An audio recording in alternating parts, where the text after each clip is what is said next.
and welcome. This is Kevin, also known as AWOL. And today I thought we'd have some fun with this pattern. This one is number 62987 on friendshipbracelets.net. And my thought is that, like, we played with something like that with this before. I can't remember what the pattern number was or anything, but something that had like these little dots on the sides. I don't I think it was a skinnier one. This one is 16 strings. I think the one we did before was only 12, if I remember correctly. So, um, yeah, I kind of thought that this had some potential to kind of mess with it a bit. Oops, I need change that 90 degrees. There we go. And then I need the scaling tool to make that bigger.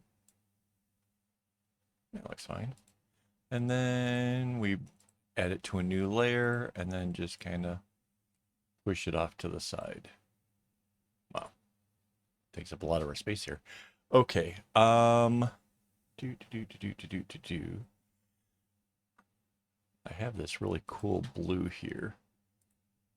Oh, got to go down to the right layer. Phil, so I've been doing this a lot lately. What is wrong with me? I think my thing is like defaulting on that for some reason, and I don't know why. So, yeah, so it kind of works around these like squares, right? So it's so cute. I don't know what it is about this kind of shape that kind of just draws me in, but I like it. I think it's fun. I think it's way cool. I needed color for a background color. So this is doing the X thing. My hope is to maybe change out how it starts. Oops. And make that a little bit more interesting. Looks like these. Wait, am I?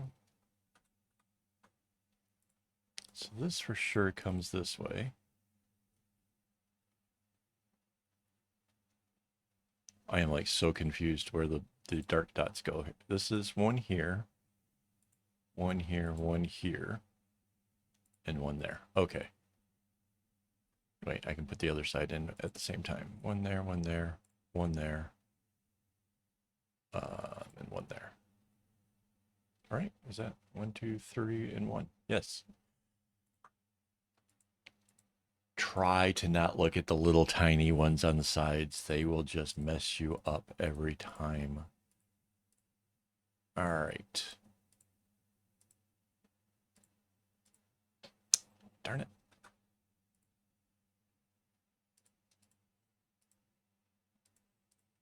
There. And then this comes up to do that great big X thing again.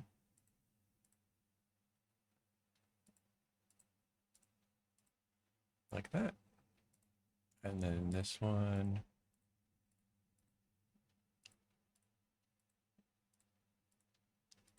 Like that.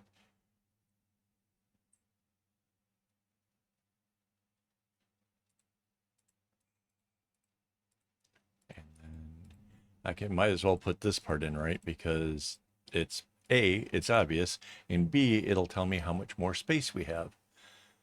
Not a lot, but that's okay. That's enough. I know I've kind of done this a few times. I'm going to mess around and do this dot thing for the end. Also, I'm going to mess around and select this color here and copy and paste it. And actually, as long as I'm right on it, I can move it. I can shift this up here. All I got to do is get it lined up really good. And that was just a little bit easier than actually redrawing it out. And again, it's why we don't paint with the color black is because that is just easier to do. So there's one there, one there, one there. One there, one there, there. I guess there would be one there. There, there, there. There, there, there, and there. All right, see what we did? We have essentially laid out to have an interesting beginning.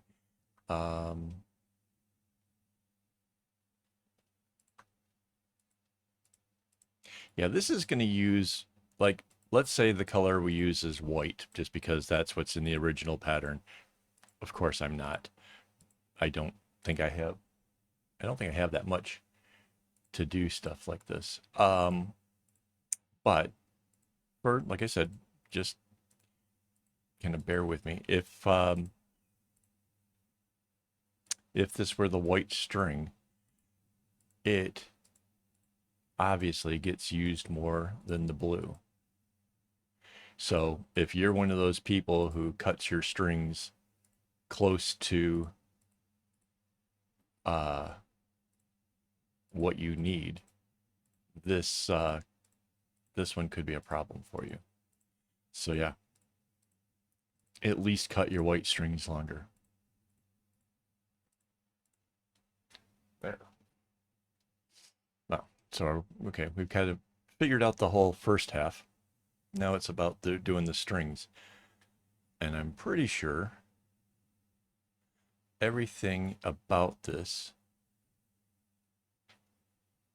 yeah, this is an easy one. This is a beginner's bracelet. Despite the number of strings, this is a beginner's bracelet. And one of the big things I when I say a bracelet is good for beginners, one of my biggest factors in that is, can you do it with the only using the knots that go to the left and the knots that go to the right? So basically, a beginner to me is somebody who has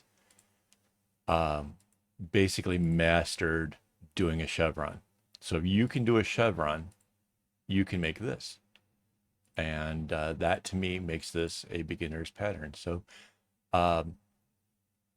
yes, you can kind of see sort of like this bouncing thing going along.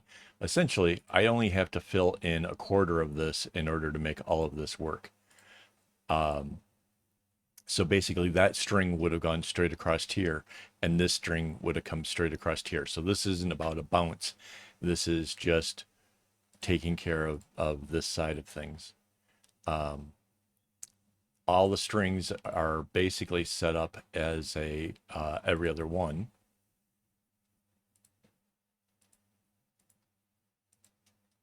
Right? So this is just coming across here like this. This is going to be the one that's coming this way. Yeah, this is a super easy pattern. I know if you really are pretty new to the bracelets and stuff, this one is going to look a bit intimidating, and you're going to probably have to look at the pattern more, and you're going to have to learn how to concentrate your efforts into areas at a time, which will make it easier to actually pull this off. So yeah, no, this is, yeah. So basically, if you are intimidated, you're afraid of doing this one, next week when I make it, just kind of watch how I do it, and you can see how yeah, I will just use nothing but left and right knots.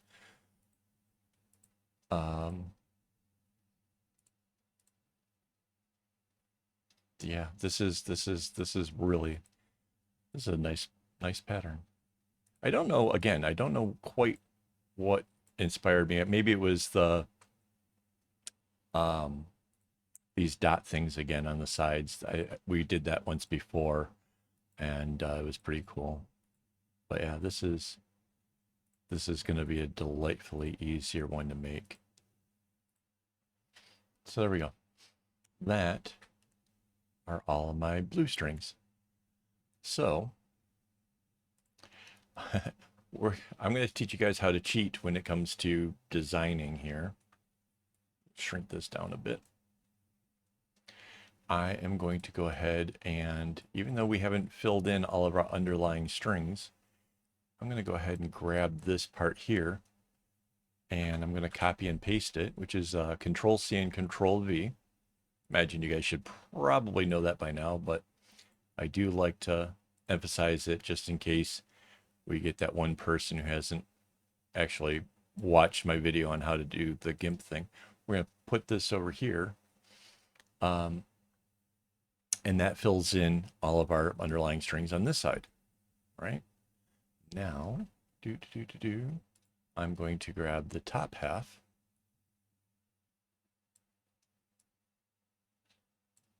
I'm going to copy and paste that again. Again, that just gives us a floating layer that is an exact copy of what we've already got made here. And now, so when I flip that layer, it gives me like a mirror image of this top half here. And that way I can bring it down below, and I can just kind of slide this thing over. And what I'm trying to do is trying to line that up really good, so that way we have our design. Now we're left with all these not colored in, right? So it'll be like, wow, that's a lot of work if we were doing the whole thing, right? But I can pick this one as a select by color tool, and I can select all those little inside bits, grab our paint tool, get the right color here, and fill whole selection, and just paint those all in.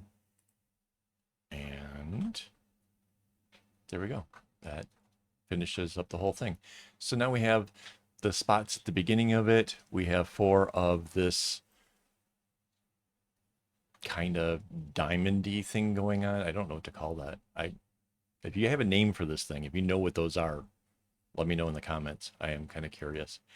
And we have an interesting bracelet. So yeah, this is good beginner stuff, guys. And yeah, hopefully this will inspire someone. It's 16 strings, so that might be a bit much for some of the beginners out there. They might, you know, I don't know what you guys feel about that sort of thing. But still, as far as what you need to know to actually make this thing, yeah, I'll still stand by that. So yeah, thank you to my Patreon supporters who make my tutorials possible. I need them to be able to have the floss in order to make this. I go through a lot of embroidery floss, if you guys haven't noticed. So yeah, that's a thing. And I will be back next week with the actual making of this. Well, actually, I'll be here tomorrow, right? There'll be another video tomorrow of me making something. I have no idea at this point what it is. But yeah, so I don't know. I'm kind of rambling on at this point. Thanks for hanging out with me, guys. And as always, don't get your strings in a bunch.